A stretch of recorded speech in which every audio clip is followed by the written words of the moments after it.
জগদ্ধাত্রী অর্থাৎ জগৎকে ধারণ করেন যিনি। দেবী দুর্গারই অপর একটি তান্ত্রিক রূপ হল দেবী জগদ্ধাত্রী। কাত্যায়নী তন্ত্র অনুসারে একদা ইন্দ্র, অগ্নি, বায়ু ও চন্দ্র এই চার দেবতা অহংকার প্রমত্ত হয়ে নিজেদেরকে ঈশ্বর ভাবতে শুরু করেন।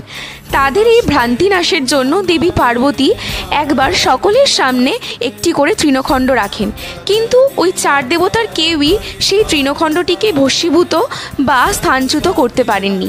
তখন দেবগণ নিজেদের ভুল বুঝতে পেরে দেবীর কাছে ক্ষমা চাইলে দেবী জগদ্ধাত্রী রূপ ধারণ করেন। দেবীর বাহন সিংহের পদতলে যে হাতির মস্তকটি দেখা যায় সেটি আসলে আমাদের মনের কুচিন্তা, অহংকার, লোভ বা হিংসার প্রতীক, যেটিকে দমন করতে পারলে তবেই কিন্তু মোক্ষ লাভ সম্ভব।